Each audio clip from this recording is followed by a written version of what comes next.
Como sair do cheque especial? Não deixe o gerente do seu banco ver o que eu vou te ensinar aqui, porque apesar de estar dentro das regras, das normas e da lei, eles não querem que você saiba disso, porque senão você vai quebrar um ciclo de endividamento que já está te mantendo pagando juros há anos para o banco.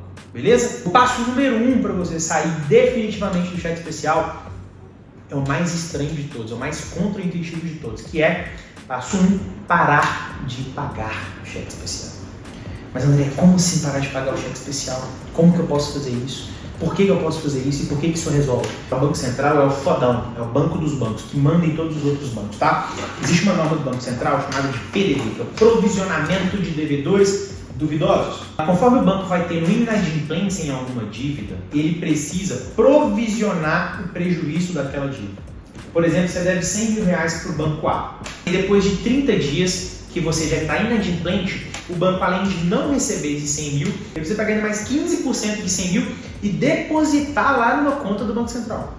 Além dele não receber os 100 mil de dívida daquela pessoa que está inadimplente, ele ainda tem que pegar mais dinheiro da conta dele e depositar numa conta do Banco Central. Por que isso acontece? Para manter solvência no mercado financeiro. Porque se o banco só vai emprestando dinheiro, e as pessoas ficando inadimplentes e não pagando, o que acontece é que uma hora esse banco já não vai ter caixa mais para honrar os compromissos dele, para devolver o dinheiro dos investidores, para transferir o dinheiro para aquelas pessoas que recebem salário nele. Então, quando o banco começa a ter inadimplência em algumas dívidas, ele precisa provisionar esses prejuízos numa outra conta.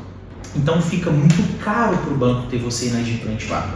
E outro motivo é que existe uma regra, né, sobre o imposto que o banco paga, porque o banco é uma empresa de lucro real. Ele paga imposto sobre o lucro que ele tem. Mas quando ele tem prejuízo, ele pode informar esse prejuízo, tá? Contábil, ele vai lançar contabilmente esse prejuízo para diminuir o imposto que ele paga.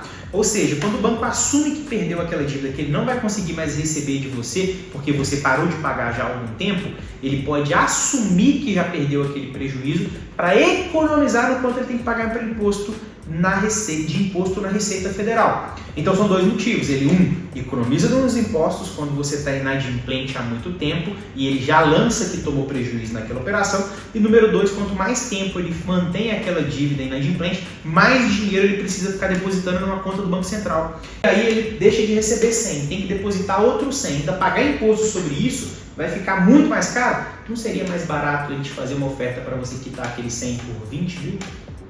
10 mil? Ainda recebe algum dinheiro sem precisar provisionar tanto os outros prejuízos? Existe um monte de ladainha na internet falando, pede o DED, que é o documento de evolução de dívida, que aí você vai ver o descritivo da dívida, os juros, e o banco vai te liberar até 90% de desconto. Mentira e ladainha. O banco só vai te liberar 90%, até mais de 90% de desconto, até 95% de desconto, se você tiver passado pelo período temporário pela inadimplência. Ficar com o nome sujo alguns poucos meses não vai te matar, você consegue ainda com o nome sujo ter acesso ao autocrédito, mas você fica ali de um período temporário somente, alguns poucos meses inadimplente, mas você se livra de um problema que você vem arrastando há anos de não conseguir sair do cheque especial, por exemplo. Passo número 2, blindar a sua renda. Se sua renda continua caindo no banco onde você está negativo no cheque especial, adivinha o que o banco vai fazer? Ele vai descontar o seu dinheiro lá, ele vai comer e ele vai continuar recebendo alguma coisa de você.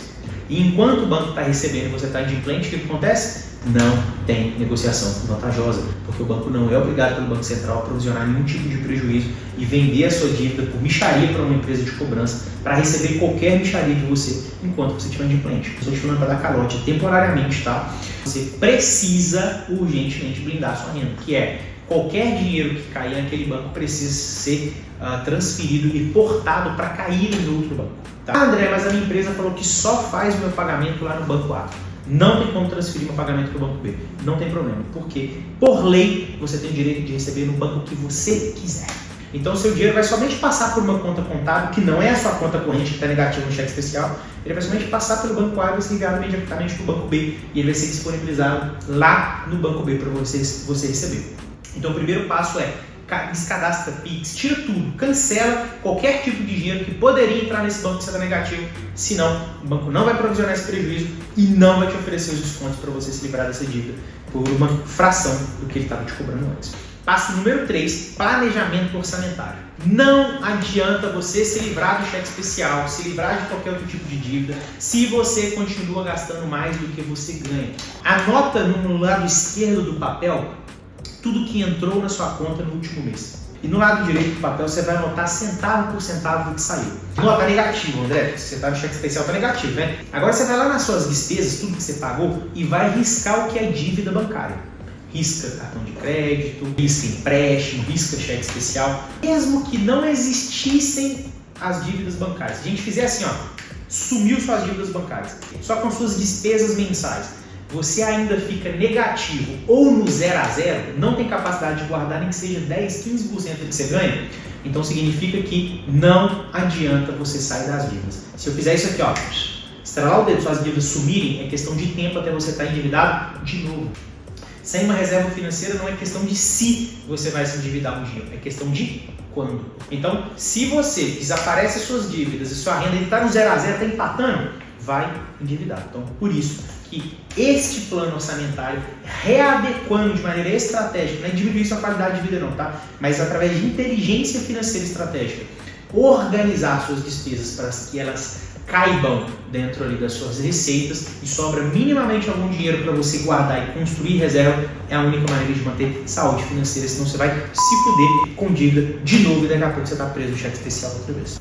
Número 4, orçamento reverso. Como que é o orçamento financeiro de uma pessoa normal? Errado, mas é o normal. Receita cai na conta dela, ela paga as despesas e as dívidas, o que sobra ela guarda numa reserva ou investe. Como que é o orçamento de quem está no processo de reset financeiro, quem está no processo de resetar uma dívida, como por exemplo o cheque especial?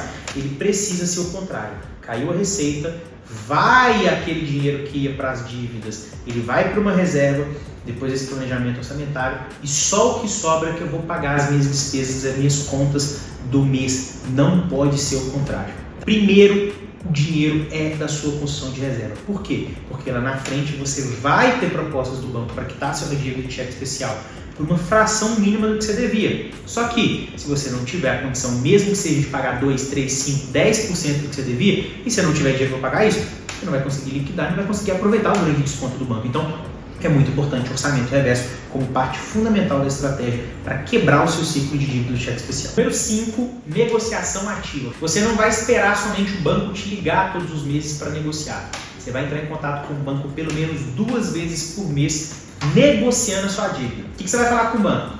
Ô banco, aqui é o André, eu estou devendo aí no cheque especial, né? E, cara, eu reconheço a minha dívida, eu estou extremamente envergonhado com essa dívida, não é algo que eu me planejei, tá? Foi assim, um imprevisto que eu tive muito grande aqui. Tive um problema de saúde na família, um problema no meu trabalho, qualquer coisa você vai falar lá e vai trazer uma justificativa. Interessa, tá? Interessa, porque do lado de lá tem um humano anotando as suas justificativas do lado de lá e vai tabular o que aconteceu na sua ligação.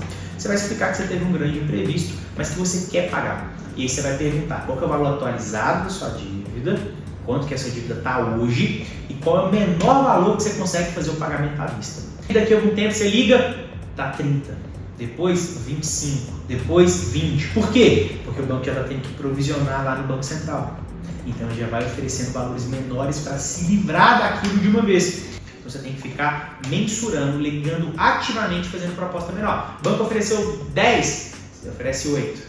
Se ele aceitar rápido demais, segura um pouquinho mais, na próxima ligação você oferece 6, até chegar a hora em você fazer esse pagamento, tá? Você tem que fazer isso ativamente todos os meses, pelo menos 2 vezes por mês. E uma dessas 2 vezes que você vai fazer isso por mês precisa ser após o dia 25 de cada mês. Então, o final do mês ali é o melhor período que você tem para ligar e negociar. Principalmente depois que o banco ceder aquela sua dívida para um escritório de cobrança. Porque esses escritórios têm meta para bater, quem está com você no telefone tem meta para bater. Eu posso te falar isso, porque eu trabalhei no mercado financeiro, tá? A vida inteira. Eles têm que bater meta. Então, naquele período final, eles estão mais propensos a liberar o máximo de desconto possível a fim de receber qualquer coisa e conseguir atingir o resultado do escritório e manter o emprego deles, ganhar comissionamento e tudo, porque eles são comissionados em cima disso. Passo número 6, aguarde a alavanca. Todo mês você vai guardando o dinheiro que ia para as dívidas lá do orçamento reverso que eu falei. Então, com os juros e a aplicação que você está fazendo, aquele dinheiro você pode colocar numa CDB de liquidez diária. Então todo mês, conforme você vai aportando lá, os juros vão crescendo, a sua reserva vai fazendo isso daqui. No começo, a sua dívida está fazendo isso aqui, depois ela começa a cair, como eu falei para você. E o que é guardar a alavanca? O momento em que a sua reserva foi igual ou maior à proposta que você recebeu do banco. Já pegamos dívida aqui de 300 e poucos mil reais aqui no escritório, já quitou por 22. Já pegamos dívida de 10 mil, quitou por 800 reais. Ou seja, essa dívida vai caindo o valor aqui por causa do PDD do banco, enquanto a sua reserva vai aumentando. No momento que demete aqui, você pede o boleto e faz a quitação à vista por uma fração do que você devia antes lá no seu cheque especial. Passo número 7, pedir o boleto, verificar o código de barra do boleto para você não estar pagando o golpe, porque pode ter lugar vendo que você está inadimplente, mandar boleto errado no seu e-mail. Você vai digitar o código de barra do boleto, vai ver se o nome do banco que vai aparecer lá é realmente o nome do banco que você está devendo, vai conferir se aquele e-mail, aquele boleto está de acordo com os termos que você negociou na ligação.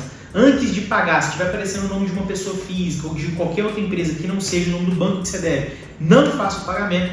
E verificou tudo isso, faça a quitação e guarde o comprovante de pagamento. Para no passo número 8, você vai ao SCR. O que você vai fazer? As pessoas falam, né? Ah, quitou a dívida com 90% de desconto, nunca mais seu nome sai do prejuízo do Banco Central, você não consegue crédito de novo. Mentira! Sim, você consegue. Se o banco aceitou receber R$1 pela sua dívida, significa que você guardou o comprovante de pagamento e mostrou lá, o banco aceitou liquidar minha dívida por R$1 e está aqui o comprovante de pagamento, o Banco Central determina que o banco é obrigado a tirar o seu nome da lista de devedores lá do SR do Banco Central. Só que nem sempre essa atualização acontece sozinha e automaticamente. Você vai guardar esse termo de acordo, vai guardar esse comprovante de pagamento, vai lá no site do Banco Central, se você digitar no Google aí, demanda Banco Central, vai abrir uma demanda no Banco Central, informar qual banco que é, anexar o comprovante que você pagou e falando, ó, fiz a quitação da minha dívida XYZ pelo valor de XYZ, de acordo com o termo de acordo que o banco me disponibilizou. Eu fiz a quitação dentro das regras, porém o meu nome segue inscrito lá na lista de devedores do Banco Central. Eu solicito, exijo na verdade, a imediata retirada do meu nome, o banco vai ser obrigado a retirar o seu nome da SR. Se ele não fizer, tem uma lista de advogados aí que vai querer pegar o seu caso, você ainda ganha dinheiro com a indenização, mas o banco não é louco nem nada, ele sem nenhum problema vai tirar o seu nome lá. Só aguarda mais ou menos um período de 30 dias, porque é uma vez por mês que o Banco Central atualiza essa lista de devedores lá, então pode ser que demore algumas semanas aí para que o seu nome saia, mas vai sair. Então é isso, acompanhe os conteúdos aqui nesse canal para que você saiba sempre como lidar melhor com o seu endividamento e não voltar a dever nunca mais. Até o próximo vídeo. Tchau, obrigado.